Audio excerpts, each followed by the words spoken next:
day, ladies and gentlemen, and welcome to Ichor's second quarter 2025 earnings conference call.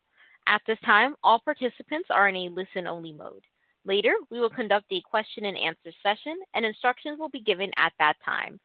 For operator assistance, please press star zero on your telephone keypad.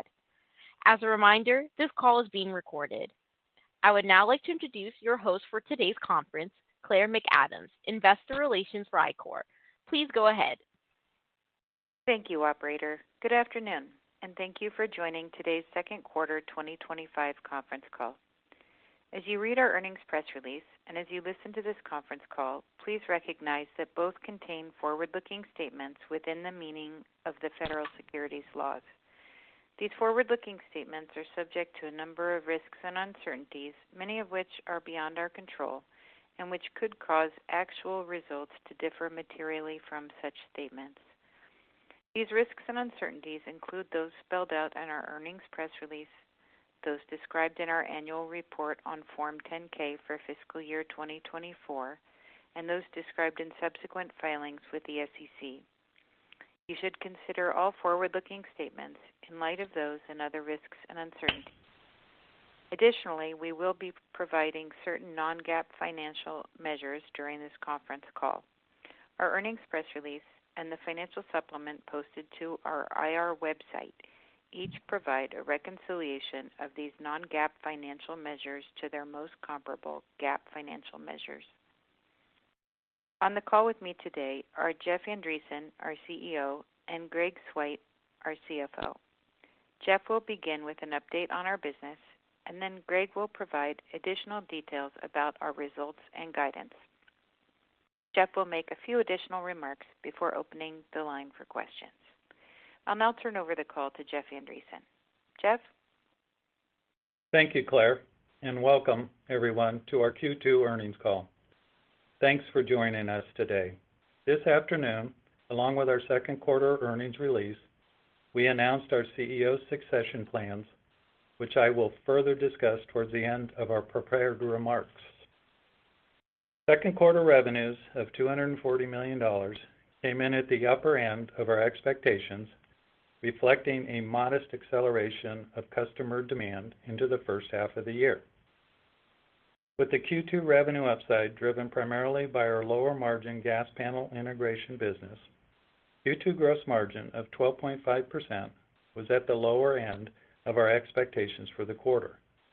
That being said, through most of the second quarter, we were on track to achieve the midpoint of gross margin guidance, and if not for the hiring challenges we experienced starting halfway through the quarter, which limited our output of machined components, today we would have been announcing Q2 gross margins of over 13%.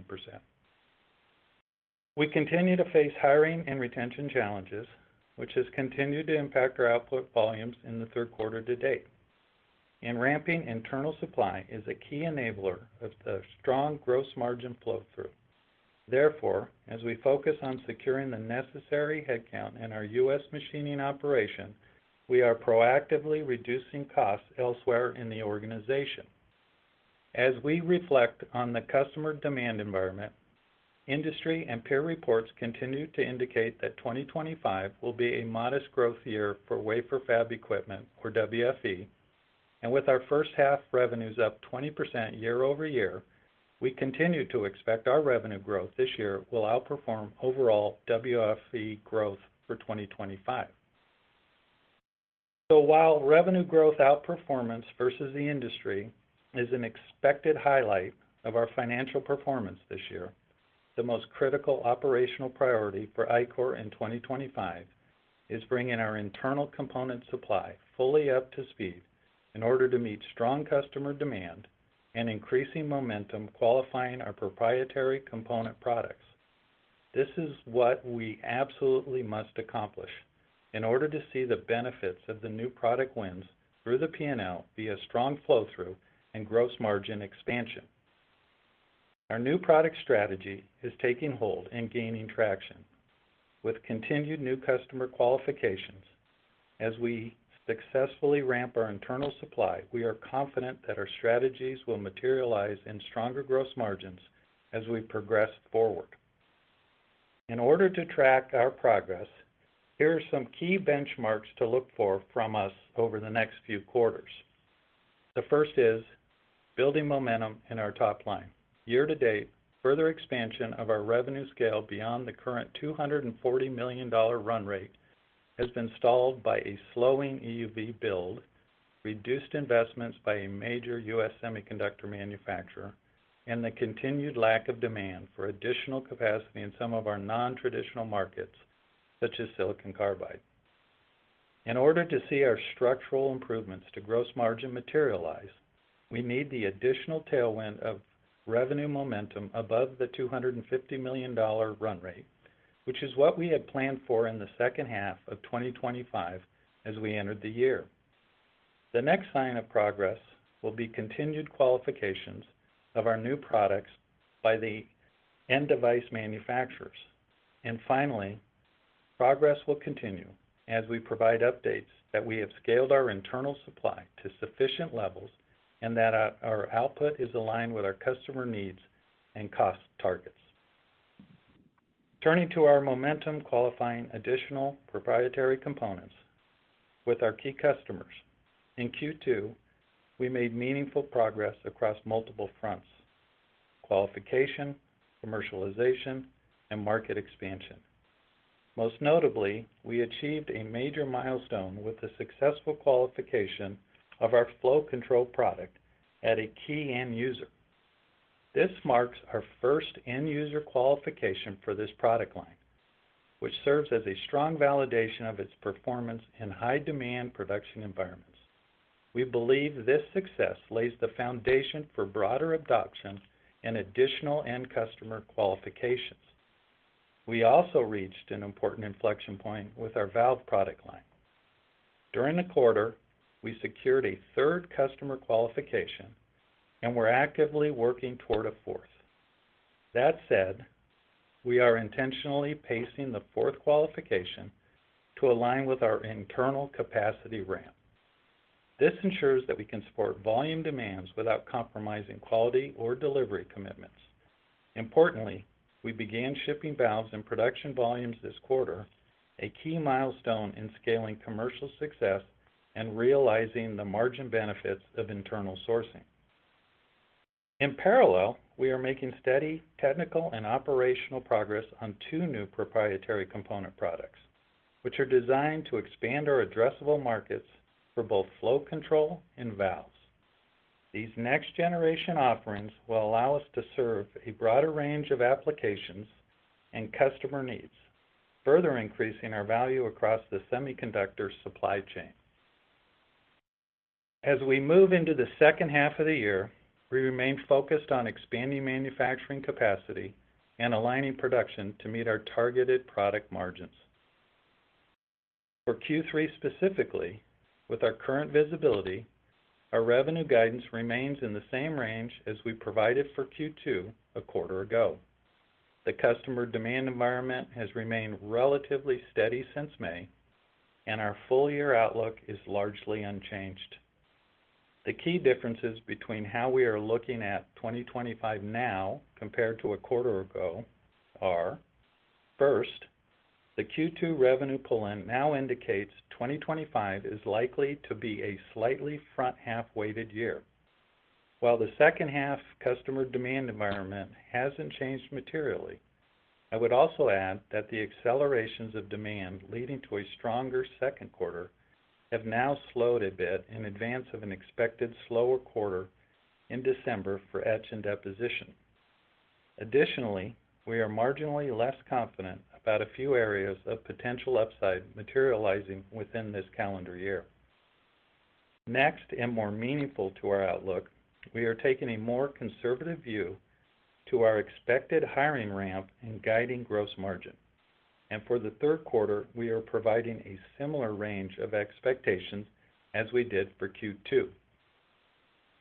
While we remain wholly confident that our strategy will materialize in steady progress towards our longer-term gross margin targets, we need to have improved visibility toward a more meaningful and sustainable top-line sequential growth, in addition to achieving our product cost targets before we will significantly raise the bar on our expectations for gross margin expansion. While we currently expect to deliver sequential improvements to our gross margin for the fourth quarter, even on similar revenue levels, at this time we will refrain from guiding significantly stronger gross margins until we deliver the expected gross margin performance for Q3. With that, I'll turn it over to Greg to recap our Q2 results and provide further details around our financial outlook. Greg? Thanks, Jeff. To begin, I would like to emphasize that the P&L metrics discussed today are non-GAAP measures.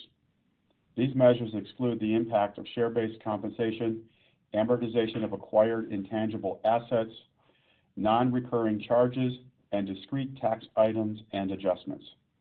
There's a useful financial supplement available on the investor section of our website that summarizes our GAAP and non-GAAP financial results, as well as a summary of the balance sheet and cash flow information for the last several quarters. Second quarter revenues were $240.3 million at the upper end of guidance, up 18% year over year and 2% lower than Q1. The gross margin for the quarter was 12.5%, an increase of 10 basis points from Q1, but at the low end of expectations, largely due to hiring challenges limiting our ability to achieve the expected ramp of our machined components. With operating expenses roughly flat to Q1 at $23.8 million, operating income for Q2 was $6.1 million. Our net interest expense was aligned with our expectations at $1.6 million. However, our non-GAAP net income tax expense of $3.2 million came in well above forecast, due primarily to the acceleration of the Pillar 2 tax into Q2. For the full year, our estimated income tax is currently $5.6 million, compared to the $6 million estimates as of May. Therefore, while the full year tax estimate is largely unchanged, the acceleration into Q2 impacted EPS by 7 cents. The resulting EPS for the quarter was 3 cents per share. In our GAAP results, you may note that year-to-date in 2025, we have been executing towards various strategies to consolidate and align our global operations capacity with our customers' largest global production and supply chain centers. Between Q1 and Q2, we recorded charges of $5.7 million for exit costs related to personnel, fixed assets, and facility-related costs. We anticipate there may be additional charges in Q3 and Q4 as we complete the analysis. Turning to the balance sheet, our cash and equivalents totaled $92 million at the end of the quarter, down $17 million from Q1, reflecting working capital investments as well as $7 million in capital expenditures. Our planned CapEx investments for 2025 are still expected to total about 4% of revenue. Our total debt at quarter end was $126 million, and our net debt coverage ratio was 1.5 times, well below any potential threshold for covenants. Now I will discuss our guidance for the third quarter of 2025. With anticipated revenues in the range of $225 to $245 million, we expect our Q3 gross margins to be between 12.5% and 13.5%. We expect Q3 operating expenses to be approximately $23.7 million, and we expect Q4 OpEx to be at a similar level. Net interest expense for Q3 and Q4 are expected to be approximately $1.6 million per quarter. We expect to record a tax expense in both Q3 and Q4 of approximately $900,000, reflecting our current forecast for a non-GAAP tax expense of $5.6 million for the full year. Finally, our EPS guidance range for Q3 of 6 cents to 18 cents reflects a share count of 34.4 million shares. I will now turn the call back over to Jeff. Thanks, Greg. Before turning the call over to Q&A, I'd like to say a few words about the CEO succession plan we announced today. I joined the company in late 2017 as CFO, and after first becoming the company's president, I took over as CEO just as the COVID shutdowns were beginning to roll out in early 2020. There's no question that the operational challenges of the past 5 years have been greater than at any period in recent memory, and I am immensely proud of our successes, winning multiple new product qualifications after embarking on Ichor's first ever branded product development strategy. During the same period, we have integrated 5 acquisitions and successfully completed the recapitalization of our balance sheet. I love this company, and I strongly believe that we have many opportunities to transform the company's profit generation as we continue to bring our branded products to market. I also believe that the time has come to begin the search for a new leader who can drive Ichor to new levels of success. Ichor is a strong leader in the industry, enjoying tremendous customer partnerships and an amazing team of employees around the globe. This strong foundation will be attractive to the next leader of Ichor, and in order to ensure a seamless transition, the board and I have entered into a transition agreement where I will remain CEO until my successor is identified, and then continue as a strategic advisor to the company and our new CEO to assist in the leadership succession process. We have an excellent board of directors, and I have full confidence that they will find an outstanding new leader for the company. Operator, we are now ready for questions. Please open the line. Thank you. We will now be conducting a question and answer session. If you would like to ask a question, please press star 1 on your telephone keypad. A confirmation tone will indicate that your line is in the question queue. We ask analysts to limit themselves to 1 question and a follow-up so that others have an opportunity to do so as well. You may press star 2 if you would like to remove your question from the queue. For participants using speaker equipment, it may be necessary to pick up your handset before pressing the star keys. 1 moment, please, while we poll for questions. Our first question comes from Brian Chin with Stifel. Please proceed with your question. Hi there. Good afternoon. I guess firstly, Jeff, definitely wish you all the best. Sounds like you'll be continuing on these calls, but as you wind your time down here, just wanted to thank you for that, and also thanks for letting us ask a couple questions. Maybe to start with gross margins, can you unpack the dynamic that occurred, kind of like mid-quarter in Q2 that took you off that trajectory, maybe that could have taken you towards the midpoint or so of the gross margin guide, but maybe kind of unpack what happened there in terms of the hiring and maybe some turnover.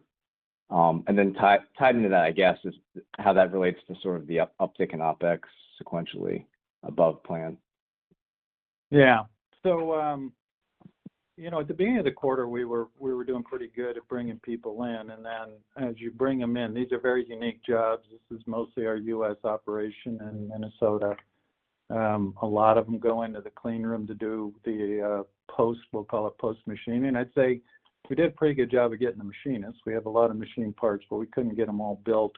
They're all off shift, and we had some turnover that was offsetting what we were bringing in. So by about the middle of the quarter or so, we just really hadn't netted as many people as we needed.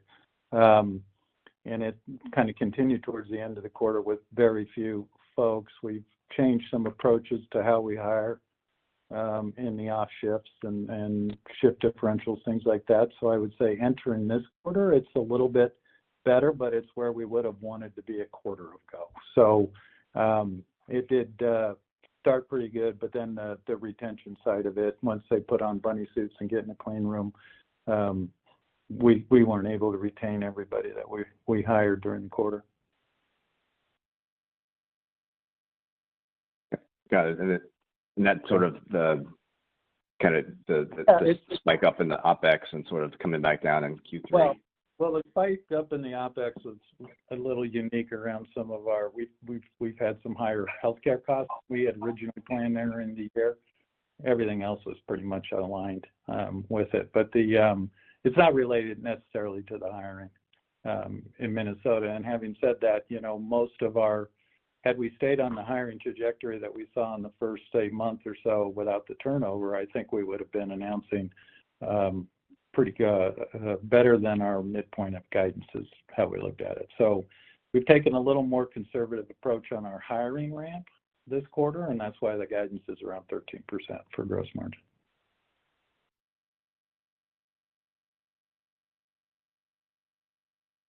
Our next question comes from Krish Sankar with TD Cowen. Please proceed with your question. Yeah, hi, thanks for taking my question. And Jeff, same here, good luck, and we're definitely going to miss you and your insights. I have two questions. One is on demand.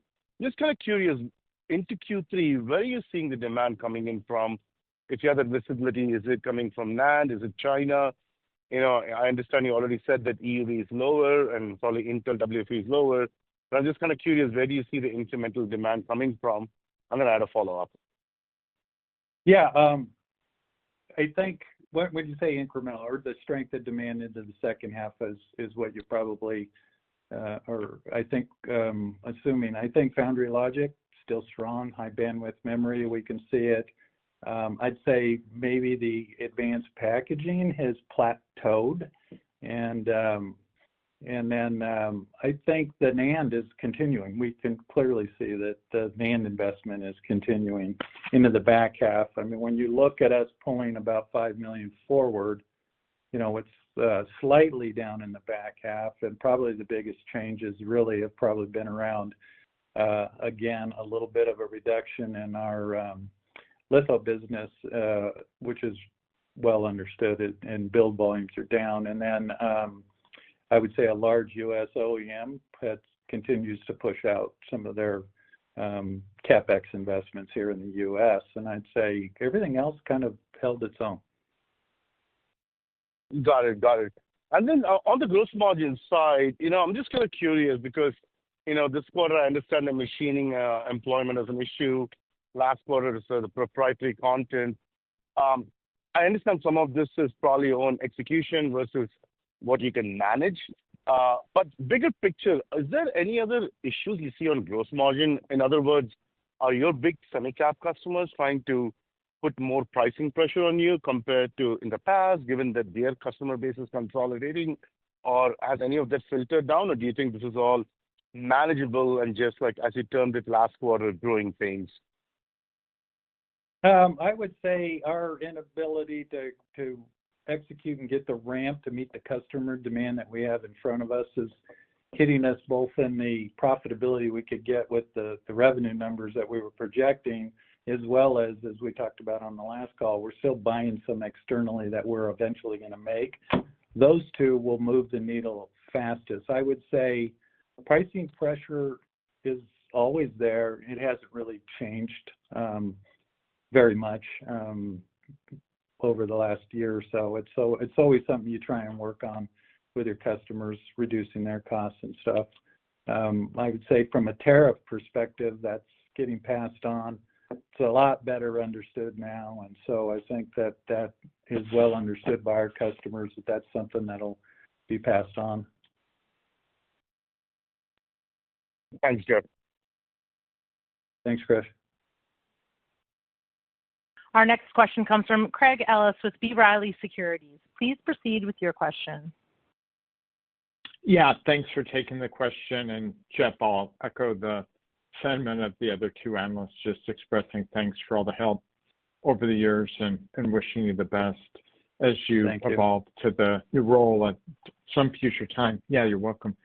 I wanted to just go back to the last line of inquiry because it sounds like there may be some issues just impacting your ability to deliver product at the time that you'd like. And so the question is, are there any market share issues that you've seen arise either as a result of some of the things that surfaced in 1Q or any of the hiring or retention related issues that you're seeing in 2Q?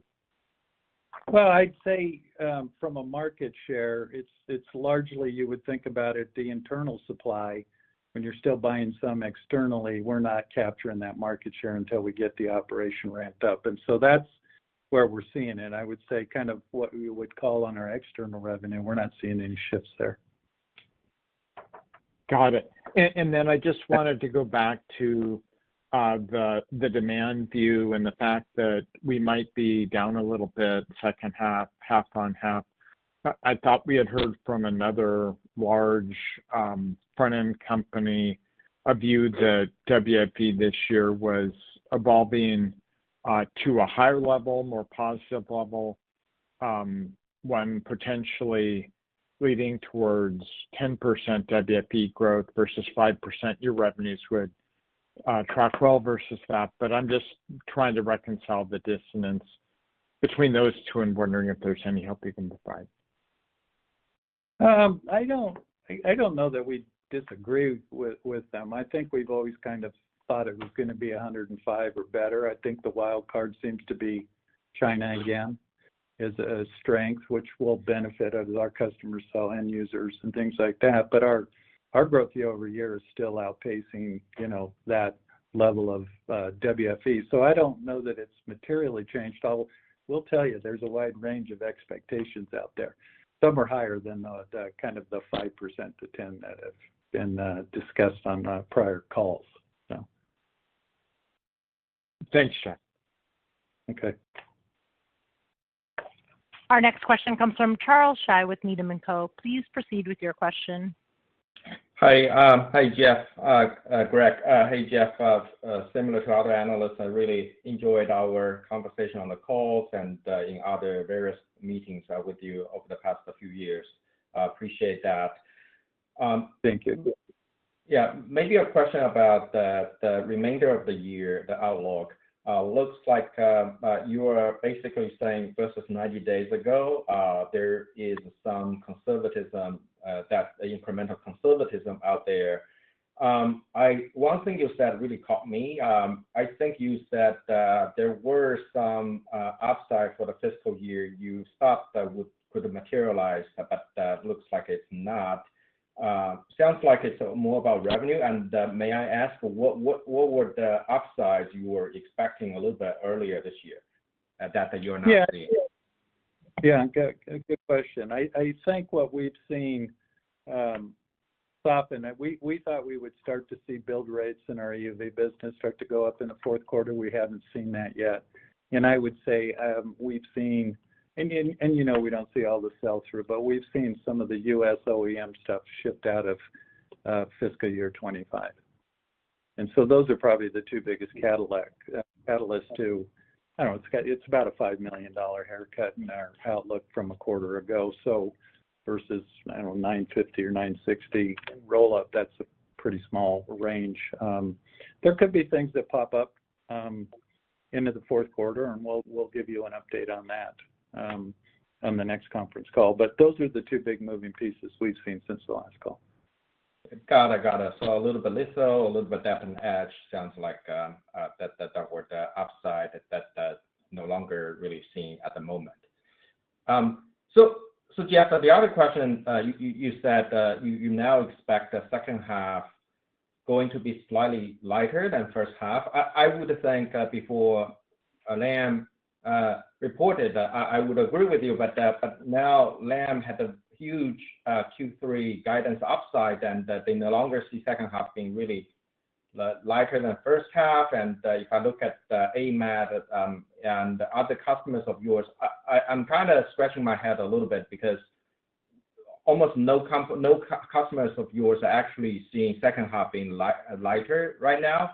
So how do I square the differences off here, and any insights there? Thanks. Yeah, well, one is I think it's a relatively small moving number versus our last time, and I think some of this is really about the timing of when we ship. Okay, so we ship about a month before they can recognize revenue, and I would say we had a pretty healthy tail end of the quarter, which is why you saw the $5 million pulled in. Had that not pulled forward, then this is mostly about timing. We'd be pretty equally weighted, and our customers don't have exactly the same profile of revenue, each one's a little bit different. So I'd say we're pretty aligned to what we see at each one of those and what they've talked about. So. Thank you. Maybe the last question, I think you didn't really bring it up this time. It's about tariffs, especially the steel and aluminum related tariffs. Are you seeing any impact or any change in your view on the degree or magnitude of the impact? Thank you. Yeah, it's in Section 232 is what you're talking about. It's 50%. The original 232 has got duty drawback, so we work with our customers and we pass it on, and then they are able to draw it back for whatever leaves the U.S. The second wave that started in, I think, April, you can't do duty drawback, and that's where we're seeing it and passing it on to the customers. I would say the regulations are much more clear now. It's not 100% of the value that comes in. It's driven by weight and the percentage that's non-U.S. source metals, and so we've done a lot of work on that area, and so we're working to reduce the impact across our supply chain and customers. So it hasn't changed, but I think we have clear views of how to manage it. Thank you. That's all from me. Yeah, thanks. Our next question comes from Tom Diffley with D.A. Davidson. Please proceed with your question. Yeah, good afternoon. Thank you for a couple questions here. Jeff, curious, the issues that you're seeing with both the hiring and the retention, is this a new issue or is this something you battle constantly? I would say we have ramped our machining operation in Minnesota in the past. I mean, you can go back 7-8 years. We've had different cycles, and this has been a little bit more challenging because we were chasing machinists. Now we have what we would call post-machining operations, so a lot more assembly work and things like that where you're in the clean room and they're off shifts. So we run 24/7 there. So they've been a little more challenging than the last two ramps, I would say. Is it just a matter of, I guess, finding the people who are willing to do the job specifically, or is it, higher wages, or what are the options here? Well, wages we can measure and adjust for, and we do that annually, and we look at it during the year if we see any kind of compression in skilled workforce. A little bit, but not a whole heck of a lot there. I would say it's the off shifts and it's the clean room and a bunny suit and all that stuff, and so we've done a better job at ensuring they understand what that's really like before they take the jobs and move into it. So. Oh, okay. Got it. Makes sense. Then as a follow-up, Greg, one of your peers talked about a pretty big tax impact from the one big beautiful bill this year, and you kind of touched on it very briefly, but I'm curious, as you go through that new bill, are you seeing any meaningful tax implications going forward? Hey, Tom, good question. Not on the near term, mainly because of where we are in our tax position in the U.S. We will not see, at least for a period of time, any material benefit on the various factors that we could take a benefit on, like depreciation, things like that. So there is no benefit for us, at least in the near term, that we're anticipating. Okay. Thank you. Yeah, that'll flow through the P&L because of the NOLs. We'll take advantage of it and use it later. So. Yep. Okay, makes sense. Thank you. Our next question comes from Christian Traub with Craig-Hallum. Please proceed with your question. Great. Jeff, good luck on whatever's next. A year ago we talked about, this tremendous movement into, sourcing internally and driving, 20%, maybe 20% plus type of gross margins. Is that something that you guys still feel is an opportunity set? Obviously, with the smoother manufacturing, but also higher revenue would save the business. We have a good WFE in the future. We get to $300 million a quarter, plus or minus. Is 20% gross margin still the bogey, or do you think that maybe that was too optimistic when you said it before?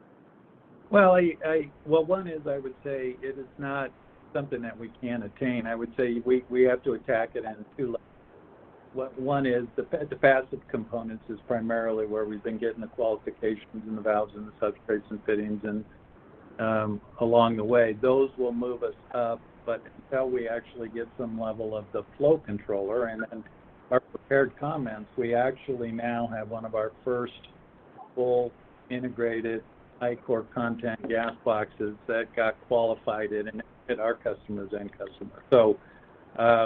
So as that now kind of goes into production and the timing of their production ramp, which is not clear to us right now, that is what's going to move us up into the 20s, is the flow controllers, because you don't need $100 million of those to move the needles. Those will be our highest margin, highest IP content product going forward. So no, 20% is still, I hate to use the word bogey, it's the target for the company to get to.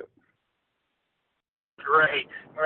And then as we look to the second half of the year, I mean, is there any, puts or takes, that you could imagine where gross margins get any worse than the current kind of, call it 12.5%, 13% level, other than, revenue seen by a dramatic amount? Yeah, I would say if you go back a quarter, we had some operational issues. And by the way, hiring is operational, but when we're down to getting the people in place to meet the demand, it's not production and getting the costs down and all that. We were making progress along all of the fronts that we have been attacking since the beginning of the year, and so those are progressing well. I think once we get the people in place, we still have some time to go. I wouldn't say all of our products will be at our target cost until probably into the first quarter of next year, but substrates are doing very, very well, and they're very close, and the fittings are moving in the right direction. So it's valves is what we're attacking, and this is the first quarter of production shipments for those. Great. Thank you. No other questions. Thanks. Thanks. Our next question comes from Edward Yang with Oppenheimer. Please proceed with your question. Hi, Jeff. Just wanted to wish you all the best. Really appreciated learning from you. You'll be missed. Thank you. My question, you mentioned advanced packaging plateaued in response to an earlier question. I just wanted to unpack that a little bit more. Is that end market driven, or are you seeing market share shift between your customers? No, I think most of the biggest side of that is the advanced packaging plating tool that we do, and that has had a tremendous amount of growth. Both sides of that and the cleaning tool that we support have had great high trajectory growth for maybe the last 2 years, and I would say they're just starting to slow now as the capacity is coming online in those areas. So we don't believe that there's any kind of share shift there today. I mean, our share is not as big as it is in gas panels, that's for sure. So. Got it. And okay. It sounds like one of your public competitors also talking about increasing, their own internal content, local content. Sounds like a familiar strategy. Just wondering, as both you and this competitor become more vertically integrated, are there any cross exposure or possibility of displacement where one or the other of you two sell to each other? We sell to each other today certain areas, because if they build boxes and they got a component that's qualified for us and they buy it from us, we buy heaters from them. So that's been occurring for years and years and years between the two of us. But yeah, I have noticed their comments have been a little more aligned with the branded strategy that we have in bringing products together. I think that's what the market is looking for. Okay, thank you. You bet. Our next question comes from Brian Chin with Stifel. Please proceed with your question. Hi there, I'm back. I got cut off earlier in the queue. Yeah, just one clarification, Jeff. I think you sort of suggested that, if I heard correctly, that in the December quarter, maybe consistent with some of your customer patterns, December could be lower than September, and that the second half would be a little bit down from a first half weighted spending. And are we talking kind of like mid-single digit decline, half on half, moderate? Yeah, I don't even know if it's low single digits is what I would say. It's about $5 million off of 480 something. So it's 1%. It's very close to flat. If we have a similar quarter.